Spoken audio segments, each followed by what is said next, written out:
And welcome to the Dr. Bob Show. We'll be spending most of this show talking about rumbling and grumbling of the GI tract, a sensitive gut, an irritable bowel, one that dominates somebody's life, belching, gas, cramps, afraid to go someplace, afraid to be active socially. We'll be talking about what's causing that and what we can do about that. My guest is Dr. John Haydek. Dr. Haydek is a board-certified gastroenterologist, stomach specialist, and he deals with this problem every day. He'll be answering our questions. Hello, I'm Dr. Robert Overholt. I'll be your host for the next 30 minutes on the Dr. Bob Show. Later on, we'll be talking about new guidelines from the American Heart Association on hypertension. It makes almost a half of American adults at risk for heart attacks and strokes if we don't pay attention. And bunions. Why do we get bunions? And what's the treatment for bunions? A lot of information for you. You're going to want to stay tuned.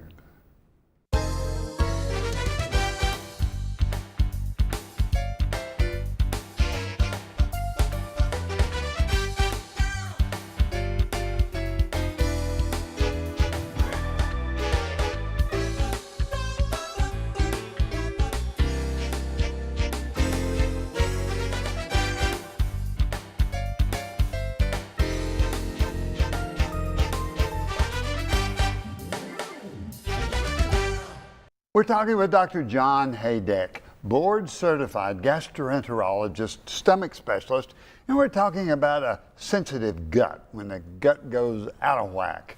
John, hello, Dr. Bob. Welcome to the Dr. Bob Show. Tell me about, is a sensitive gut, is it something that's very common?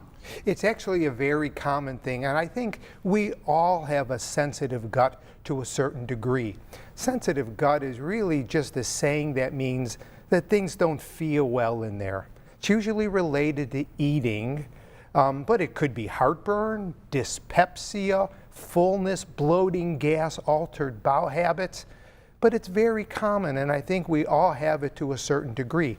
I feel quite confident, Dr. Bob, that if you bought a quart of your most favorite ice cream, and if you ate the whole thing, your gut would be saying, oh my gosh, maybe you overdid it. And it's not that you have a disease or a condition, it's just maybe you overdid it. We get to know our guts over time, and we sort of learn what's appropriate to eat and what's not to eat for us. But there are some conditions that just don't quite fit the mold, things like irritable bowel syndrome and celiac disease. So the symptoms that, and I was reading before this show about a person that their GI tract just dominated their life. They felt like they were bloating out and they had increased abdominal girth and they were passing gas and they were belching and they were cramping and they were afraid to go out and be with people, afraid to go to work, afraid to do anything. Yeah. So what's going on? Yeah, that's a problem. That's either because of two things. It's either because, one, they have a real condition that's making all those symptoms terrible, or they have just a oversensitivity to things. We call that visceral hypersensitivity, where they're just more sensitive than others. For example, if I were to take a normal person and I were to put a tube in their nose all the way into their bowels, and let's say I got a quart of room air and I just pushed it down the tube. A normal person would say, oh, I'm a little bloated, and they'd go in a corner, they'd pass it out, they'd feel better. But if I take someone with irritable bowel syndrome, tube in the nose, quart of room air, and push the tube and pushed it into their bowels, the IBS patient would say, oh, it burns, it stings, it doesn't feel well, something's really wrong with this. Yeah. Both of those patients have the exact amount of gas. It's just that the ones with IBS are more sensitive, not this nerve sensitive, but these nerves being sensitive. So does this have anything to do with this? If they get anxiety, if they've got stress, if they can't handle society well, does that come, sometimes it comes out in headaches. Yeah. So I imagine it can come out in the gut also. For the most part, we feel that people who have the irritable bowel syndrome have a very normal this nerve. It's these nerves that aren't. But this nerve is responding to this nerve to say, wait a minute, something doesn't feel right. They talk about how patients with IBS feel everything in their belly, whereas normal people without IBS are able to shut off those feelings, just like you and I don't feel the shoe on our foot every minute of every second of every. If you want to think about it, you could feel a foot, but in reality, you don't feel that every moment. But IBS patients can't shut that off. They just feel. And they just feel it all the time. And over time, that feeling makes them scared or nervous or just anxious about things. So when you see a patient and they've got GI symptoms, stomach symptoms, cramping abdominal pain, gas, food bothers them, any kind of activity either helps or hurts, how do you rule out some other illnesses like gallbladder, like diverticulitis, or some other GI disease processes? I guess the first thing you do is you really look at the severity, how bad it is, and how much it is controlling their life. And the second thing is you look for what we call warning signs, things like blood in the stool, weight loss, vomiting. Do they ever have good days rather than all bad days? So you almost have to take each case separately. The vast majority of people who have IBS, Dr. Bob, they don't come to see me. They see their general doctor, they talk to their family, they learn what to do on their own. But there are sometimes they just can't do it on their own and they need some help. So when a patient finally decides, I need some help, I'm going to go see a stomach specialist, how do you decide if you need to start working on food they eat, how much they eat, or whether you need to get a scope to look down and see what's going on down there and do a colonoscopy to see what's going on? I would think you almost have to do everything to rule out. I think you try your best to not over-test people who have IBS, because testing doesn't make anybody better. It sort of makes them frustrated that you don't really know what's going on. So what you do is you first take a good history and physical exam and try to see, does this fit the irritable bowel syndrome or not? More common in women or men? Women for sure, but it's really not that more. It's more equal than it is more women. Certain age 30 to 40, 40 to 50, age 20? IBS almost always starts in our youth and goes up throughout the rest of their lives. IBS is not curable, it's there forever, but it really does wax and wane throughout our lives. There is something, however, called post-infectious IBS that can happen really any time in our lives. So after you get a GI infection or after you get a head infection? Usually a GI infection, and it sort of sensitizes the bowel to make it irritable. So if you get an infectious diarrhea, or if you get an infection somewhere, you may be left with an overactive, oversensitive, overregulated, overdominating. It must be terrible. Right. It is. But part of the reason you see a doctor is for them to reassure you, to go through, and if need, and if there's a fear of colitis or colon cancer, to maybe do that colonoscope to say, no, it's not that. It's just IBS. And I think patients know what to do. They just need some help sometimes. People need to get a routine colonoscopy anyway, don't they, at a certain age, 40 or 50? What do we tell people now? The American Cancer Society says 45 now, because there's this uptick in young people getting colon cancer in their 40s. But I think this GI societies are still saying at age 50, unless there's higher risk. Symptoms, family history of polyps or colon cancer, we screen them a little bit earlier, like in their early 40s.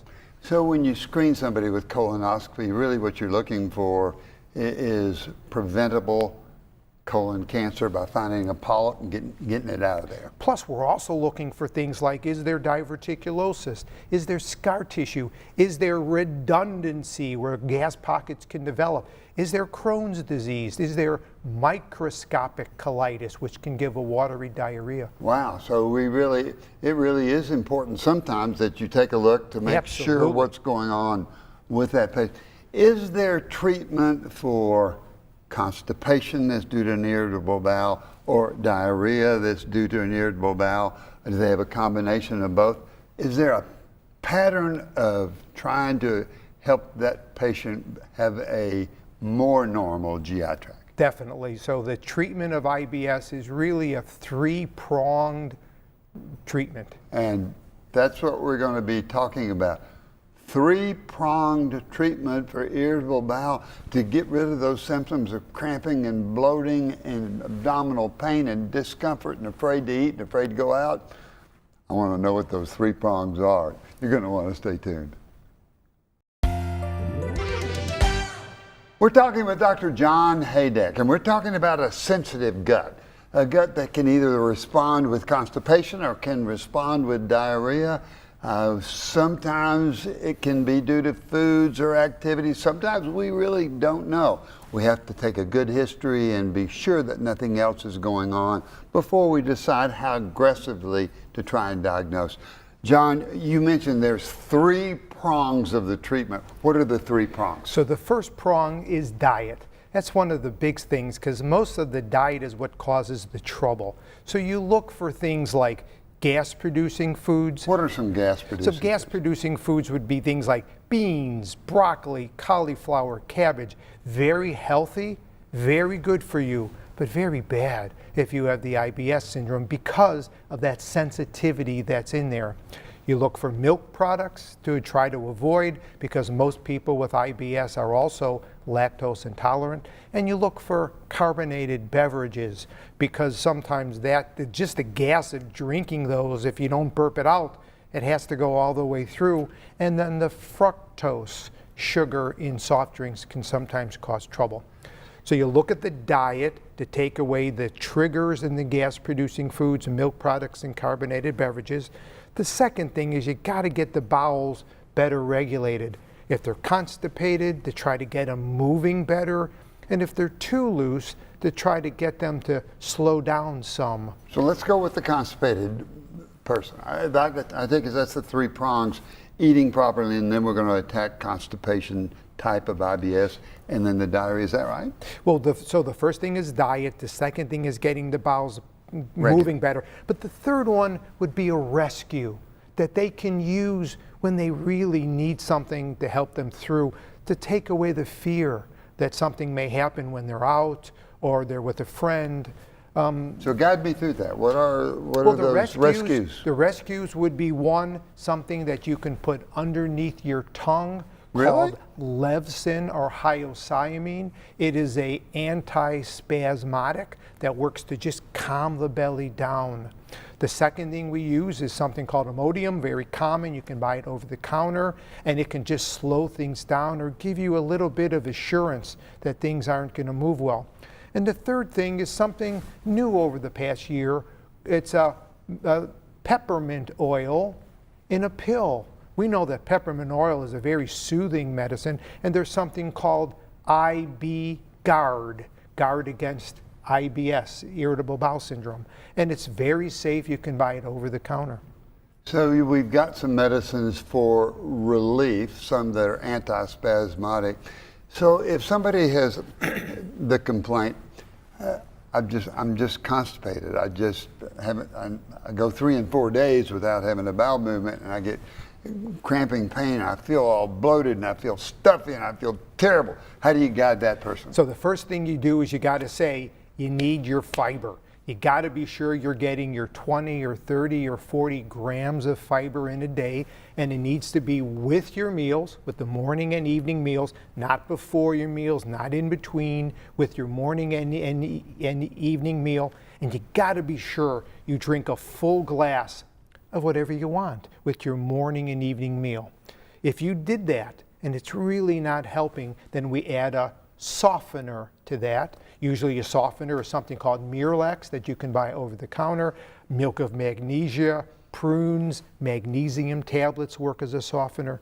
If the fiber plus the softener, and when you start a softener, you're not stopping your fiber, you're continuing it. But if those two don't work, then there's a variety of medicines we have at our disposal that are prescription. There's one called Linzess, there's one called Amitiza, and there's one called Trulance. So what do those do? Linzess, Amitiza, and Trulance. What they do is they just make fluid ooze out of your bowels into your intestinal tract. And by doing that, it will sort of increasing the bulk and make it less hard. And if you could take it for a period of time, it actually helps a little bit with the bloating. Does it push the stool out? Does it give more cramping pain? No, because all it's doing is taking what's there and making it more bulky and soft. So that's bulk and the other medicines to help liquefy. Exactly, that's exact. And also, just as important, people need to listen to their bowels. Sometimes you hear people to say, well, the only time I go to the bathroom is when I'm at home, when there's nobody there in the back bedroom and with the door and the window shut.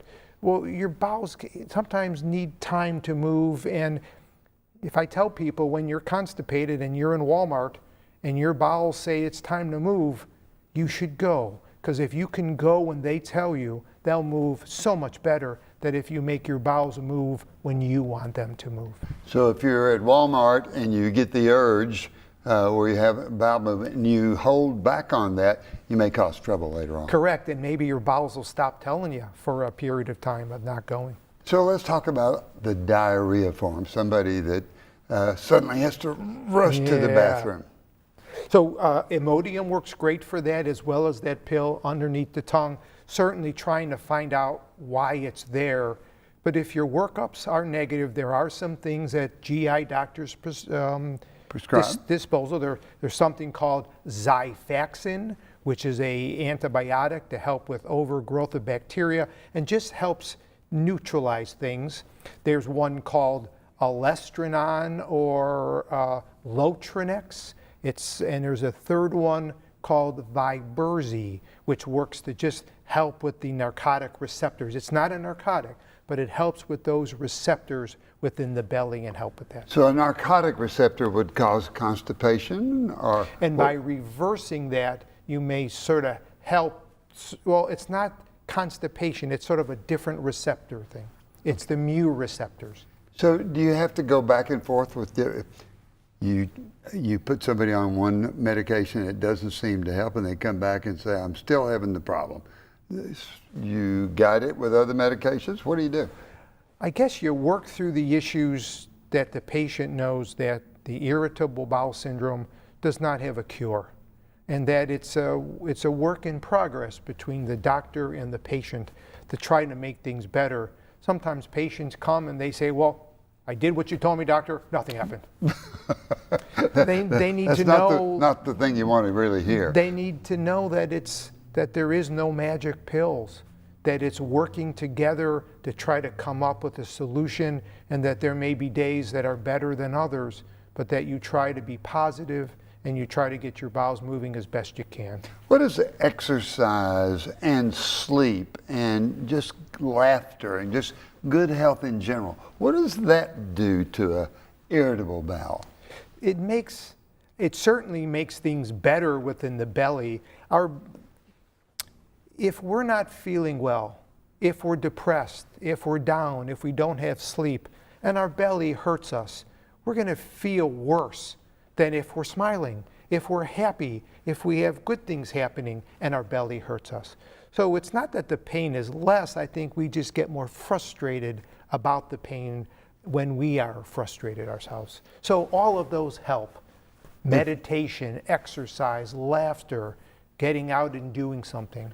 So if we take 100 people that have resistant IBS, either constipation form or diarrhea form, how many of those, with some guidance and proper manipulation of medications, can live a fairly normal GI life?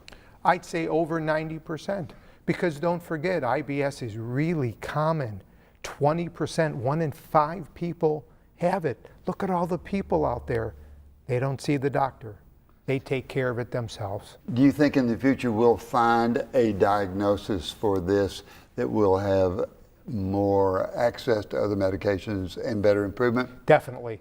The problem we have right now is that we can't diagnose this with a surety, and that's the problem. We really need a test that can say, yep, you have IBS, so let's now concentrate not on what else it could possibly be, but let's concentrate on what we can do to make it better.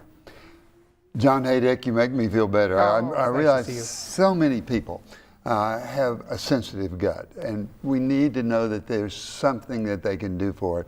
Work it out with your primary care doctor, or listen to your own mind, Yep. and then see a GI doctor who can really guide you with expertise. I agree.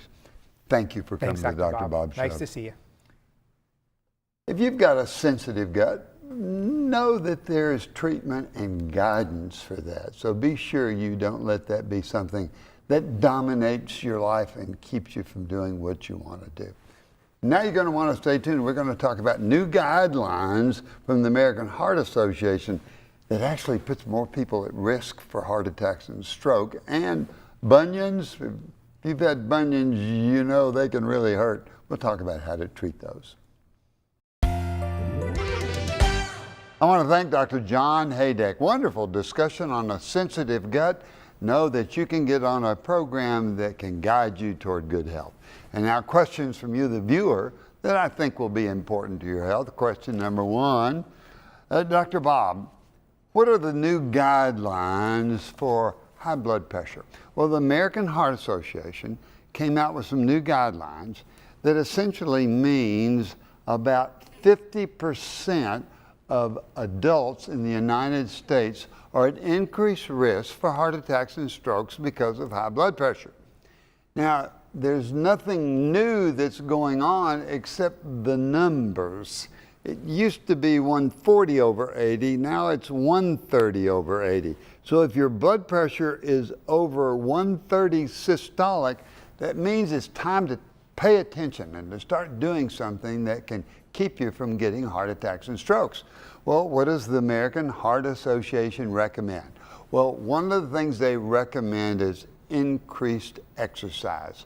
So if you're exercising 30 minutes, 5 days a week, 2.5 hours a week, then you'll have enough exercise that will begin to lower your blood pressure. It really does a lot of things to the body that helps the body relax. And one of the things, the blood vessels will relax so that the heart doesn't have to beat against such a high blood pressure. And you also start eating properly. It's called the DASH diet. It's diet against systemic hypertension. So if you've got a blood pressure that's greater than 130, then you start eating low salt, roughage, more fruits, more vegetables, more fiber, less fried, fatty, salty food. And when you do that, you'll find that your blood pressure will become down toward normal. If it doesn't go down toward normal, there are wonderful medications that can be added that will help bring it down. You need to get your own blood pressure cuff that you can take your blood pressure at home, and you can bring those records to your doctor and you can guide your medical program. So good luck. If you've got hypertension, pay attention to it. It's not something that goes away because you don't pay attention to it.